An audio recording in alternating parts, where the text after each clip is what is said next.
Hi, good day. My name is Bello Smart. Matric number 1525pc055.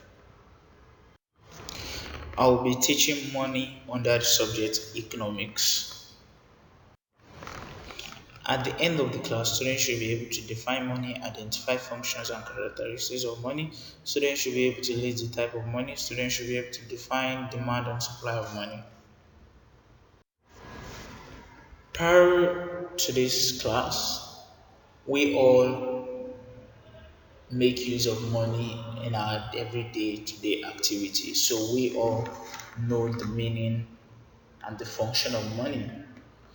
But money, defined in economic terms, is anything that is readily and widely accepted as a medium of exchange for goods and services or in settling of debt.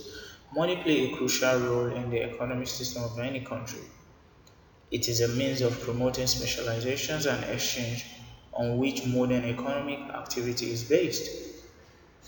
Before the invention of modern money in form of currency, notes, and coin as we know today, trade was being conducted by barter through the use of commodities such as cowrie shells, manillas, iron bars, cows, and anything that the people want to exchange for something. Then the barter system refers to a situation where goods are directly exchanged for goods. The problem associated with this system are: number one, double coincidence of wants. It entails finding a person who has what you want and requires what you have. For example, a person who has a cow and needs a yam must search for another person who has a yam and needs a cow. The process is cumbersome and leads to a waste of time.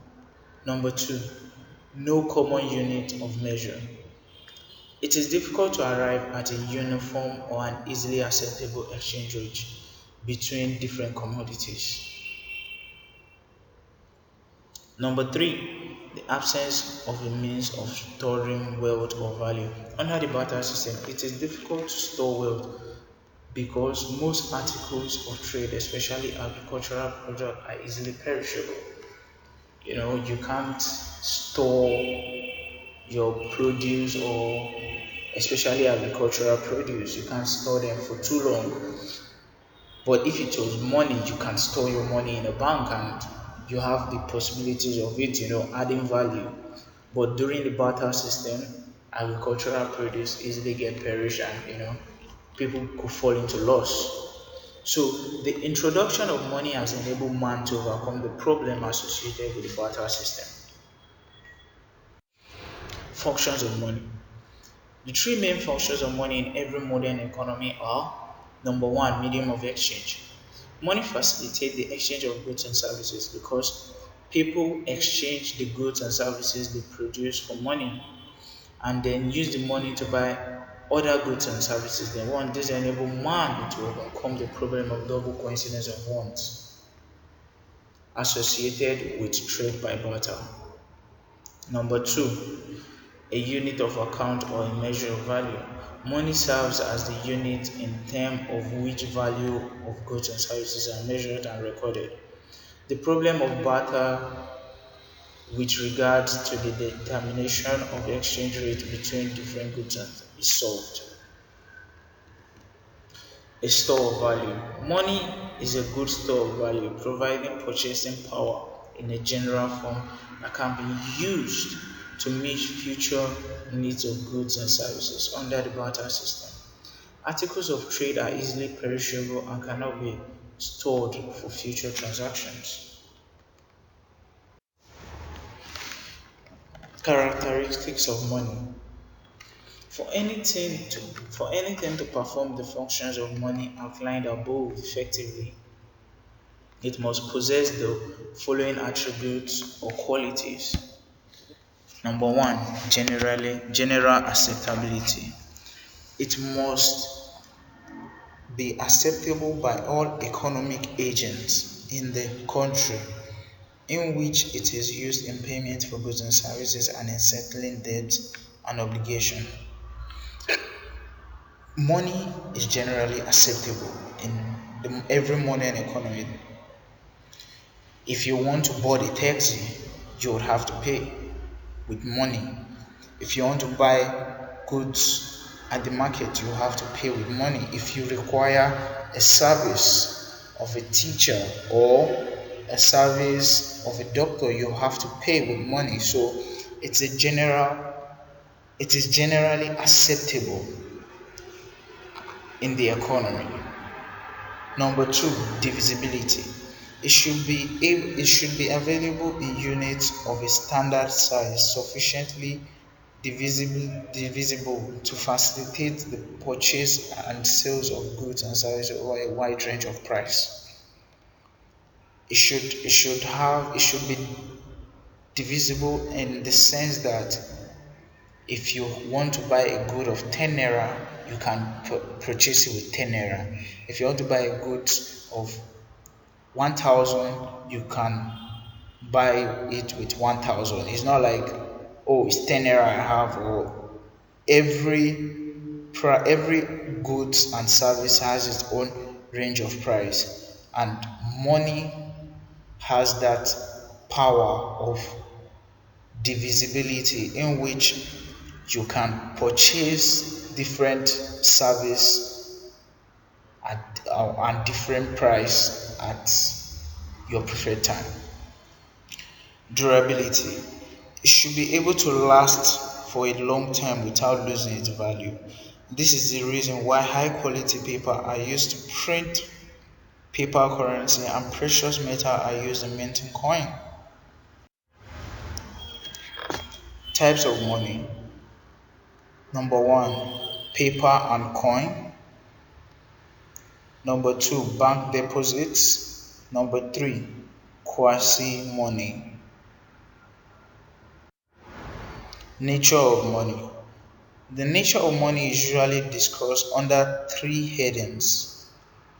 Number one, legal tender. Money by nature must be accepted in payment for goods and in discharge of debt obligation. Currency note and coin are legal tender in all modern economies. Number two, fiat money. Money that is not a commodity and is not redeemable in any commodity, which gives such money value and acceptability in their being declared as legal tender by the government. Money in form of currency note fits into this description. Token money. Number three, token money.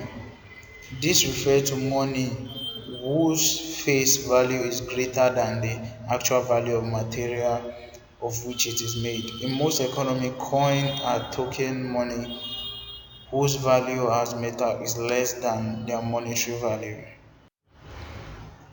Supply of money. Money supply or money stock refers to the total amount of money in the economy for purpose of policy. Various definitions of variant of money supply generally. The narrow money referred mainly to the money used as medium of exchange, while broad money include money being used as a store of value. In every country, central bank always states which definition of money it is adopting at any particular time and for which purpose. You know, uh, that is why we have what is called budgeting, because the central bank will have to budget a particular amount of money that will be spent in the economy during a particular period of time. So which brings about the supply of money. The supply of money in a modern economy and financial system is determined by three key factors. Number one, the open market operation. Number two, the reserve requirement imposed on bank. Number three, the policy interest rate set by the central bank. Demand of money. Demand for money, otherwise referred to as liquidity preference, means the desire of people to hold their resource of wealth in the form of cash, i.e., therefore, currency notes and coin, instead of interest yielding assets. The British economist John Maynard Keynes identified three reasons for demand for cash or why people hold money. Number one, transactional motives. This represents cash balance held in order to carry out ordinary everyday transactions. For example, individuals need to hold money to pay for fares, to buy maybe water that he'll drink water that he'll drink. Uh, you want to take bus to school. You want to bind your project. You want to all those daily needs that you have to spend during the day. Those are transactional motives for money. Number two, we have precautionary motives. This refers to as holding cash as a precaution against unexpected expenses. For instance, people hold money to provide them some degree of security against sudden illness, accident, fire, or flood disaster, etc. Speculative motives. This refer to the desire to hold cash balance in order to make speculative dealing in the bond or security interest. This demand for speculative purpose is interest elastic. The higher the rate of interest, the lower the demand for speculative cash balance. Lord Keynes referred to the money held for transactions and precautionary motive as active balance, and that which is held for speculative motive is idle balance. The total demand for money is found by the summation of transaction, precautionary, and speculative demand. Key factors affecting the demand for money. Number one, the rate of interest on loans. Number two, the number and value of monetary transactions that we expect to carry out. Number three, the extent to which we also want to hold other financial assets such as bonds, properties, and savings. This is known as the speculative motive for holding money. Number four, change in GDP. Number five, the extent to which it is possible to use debit and credit cards. Therefore, the pace of financial innovation. Number six, the extent to which we might have to pay out large unexpected payments. For example, the precautionary motives. Number seven, the rate of anticipated inflation.